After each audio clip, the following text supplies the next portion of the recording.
Ok, je crois que la, la demande pathétique de Madame Guéa Laroute et de Madame Madzambo, que tout le monde connaît aujourd'hui, ne peut pas laisser quelqu'un indifférent. C'est une question d'abord de souffrance humaine. Et c'est des femmes qui ont quand même un certain âge. Donc il est certain, il est évident que quel que soit le lieu où on se trouverait, ça ne pourrait pas laisser les gens indifférents. Mais la question que vous posez c'est de savoir comment est-ce qu'on fait pour en arriver là justement.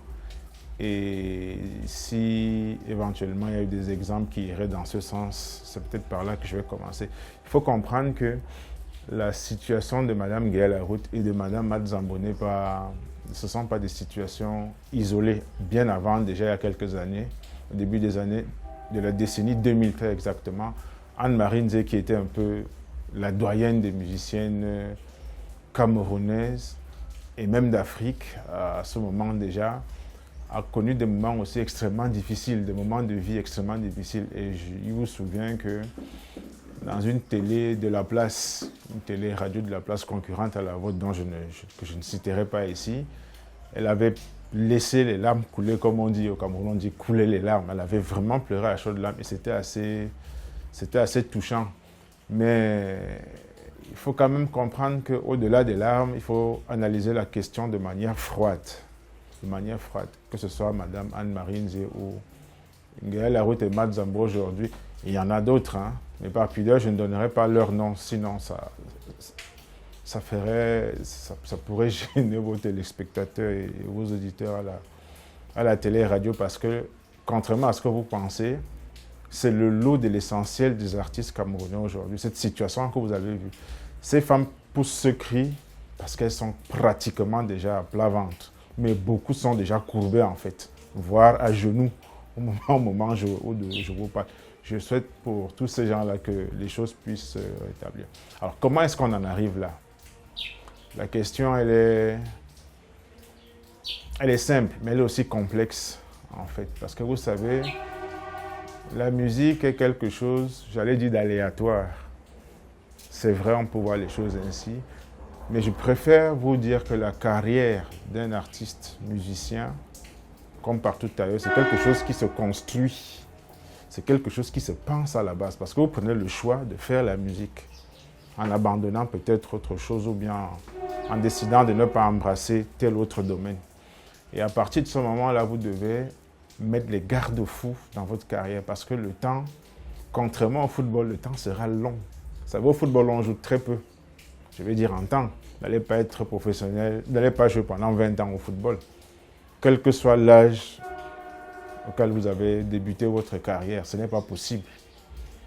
Quand vous avoisinez déjà les 30 ans, vous commencez déjà à songer à votre retraite pour les footballeurs. Or, en musique, il y a des gens à 30 ans qui débutent dans le domaine.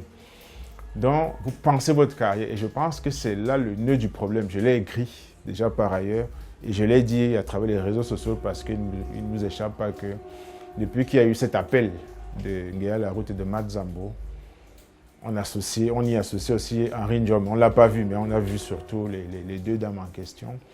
À partir du moment où vous vous lancez dans une carrière comme celle-là, vous pensez votre carrière, le court, le moyen et le long terme. Parce que vous n'aurez pas la même force physique. Vous savez, pour faire des spectacles, il faut être fort, il faut être jeune, il faut être fort. Il y a des gens comme les Blic Bassio, Richard Bona qui tournent énormément au point où vous êtes pratiquement obligé de sacrifier votre vie de famille, si vous en avez déjà une de famille. Et le coût est là, hein, la santé et tout. C'est vrai qu'on gagne de l'argent, mais le contre-coup peut être très fort. Il y a des gens qui, vous vous rappelez, Papa Wemba est tombé sur scène. Papa Wemba n'était pas pauvre. Il n'était pas pauvre au moment où il décède, donc on ne peut pas dire que ce concert, c'est parce qu'il voulait avoir un peu d'argent et tout, comme certains le font. Vous savez, Michael Jackson faisait éternellement le dernier concert de sa vie, surtout pour aller payer ses dettes. Beaucoup de gens ne le savent pas parce que c'était un peu compliqué. Bon, maintenant, on en arrive là justement parce qu'on n'a pas pensé que la carrière qu'on embrasse, qui est celle de la musique, est une carrière qui doit se structurer.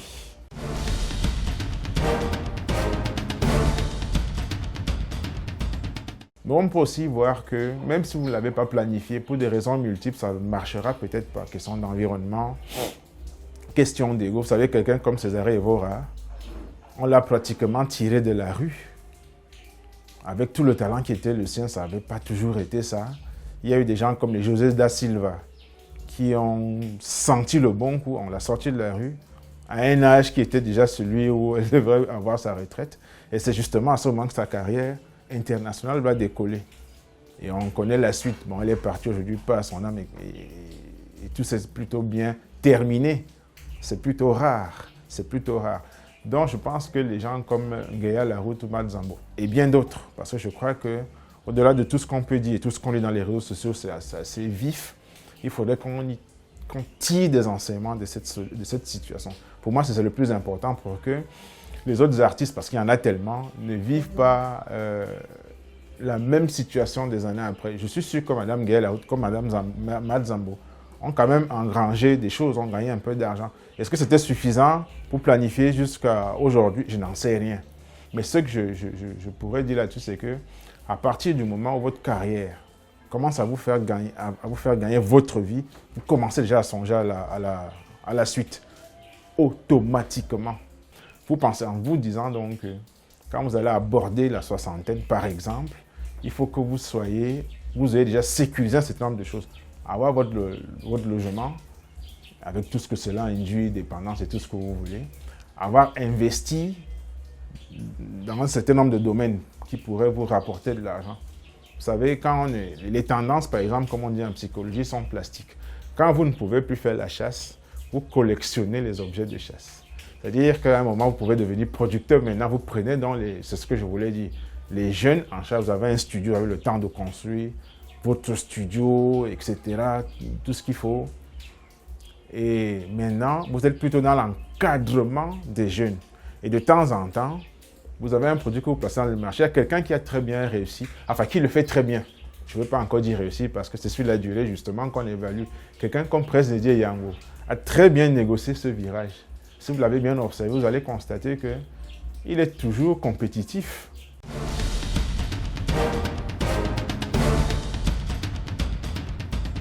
Aujourd'hui, dans un environnement qu'il faut pratiquement restructurer, vous savez, la question des droits d'auteur, c'est un serpent de mer.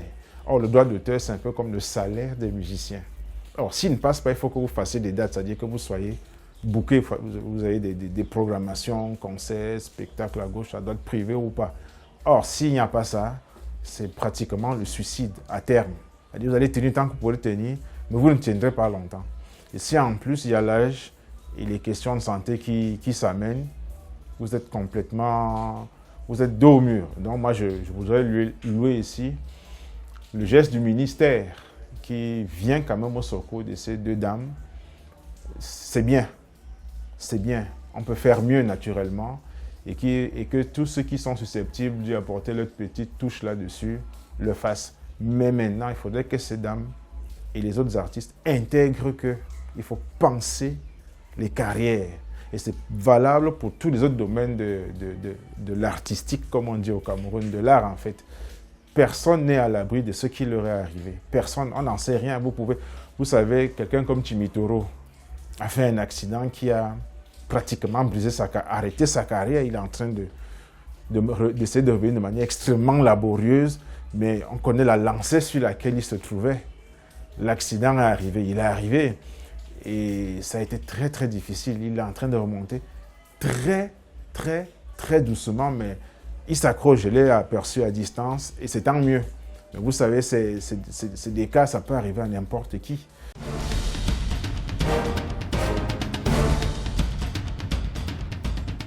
Donc, quand la carrière est pensée, quand on a pris la peine de sécuriser ses droits, quand on a pris la peine de s'entourer des gens qui s'y connaissent, parce que la carrière musicale, c'est beaucoup de carrières qui s'agrègent autour d'un artiste musicien. Vous chantez, peut-être pas vous composez parce qu'il y a des compositeurs agréés comme tels.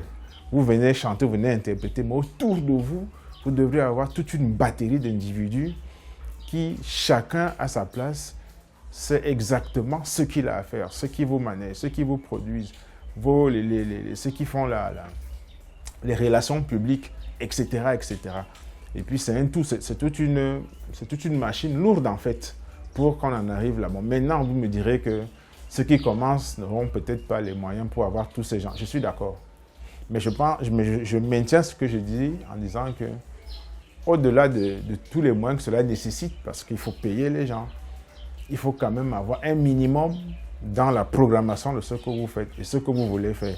Quand les moyens viennent, vous savez qui vous recrutez. Vous n'allez pas recruter 10 personnes ou 20. Il faudra les payer pour prendre une ou deux personnes au départ qui pensent votre carrière, qui élaguent le chemin que vous allez suivre pour que vous n'alliez pas contre le mur. Vous savez, même en football, c'est comme ça. Hein?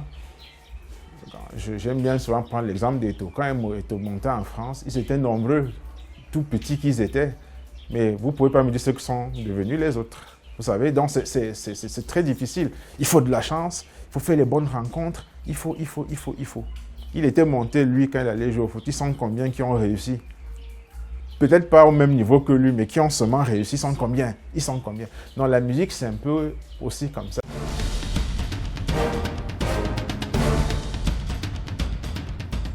Vous savez, le fait de dire qu'on va s'exiler, on va en Europe, on n'est pas sûr qu'on va réussir. Les milieux sont extrêmement compétitifs à l'extérieur. Vous avez d'excellents musiciens, des gens qui jouent la musique de chez vous, sans être arrivés chez vous parce qu'ils lisent la musique. Il suffit qu'on écrive et ils vont jouer. Il n'y a pas de problème. Or, si vous n'avez pas ces capacités, ces qualités, c'est très difficile. Donc, le fait que ces femmes en soient là, je crois que c'est grosso modo, on pourrait voir la chose ainsi. Bon, maintenant, vous me demandez aussi si ce n'est pas les fans qui sont à l'origine de cette déchéance, c'est-à-dire que on se met à un niveau de vie pour en mettre plein la figure à ceux qui nous regardent. Il y a des gens qui aiment bien ça, hein, cela dit en passant. On ne va pas citer les noms par respect, mais des gens qui aiment bien ça. Même s'ils ont les poches vides, ils font l'effort pour qu'on les voie d'une certaine manière. Et à la fin, ils sont ruinés par rapport à ça. Je pense qu'il faut... Moi, je considère les artistes comme des gens responsables quand même. Je n'irai pas jusqu'à dire qu'ils sont le contraire de ça a priori. Je ne pense pas. Je pense que chacun a son caractère, vous savez. Chacun a son caractère et puis chacun a son parcours de vie. Il y a des gens, quand ils arrivent, ils se rappellent qu'ils n'avaient pas. Ils font tout pour qu'on voie qu'ils ont quand même déjà aujourd'hui. Mais je pense encore, comme je vous le disais tantôt, qu'au-delà de tout ça, ce qui n'est pas interdit. Si vous avez beaucoup d'argent, c'est normal que vous rouliez dans des grosses voitures, vous avez des maisons incroyables et tout le reste. Mais il ne faut pas oublier que tout ça est éphémère. Ça peut être éphémère si vous n'avez pas pensé votre carrière.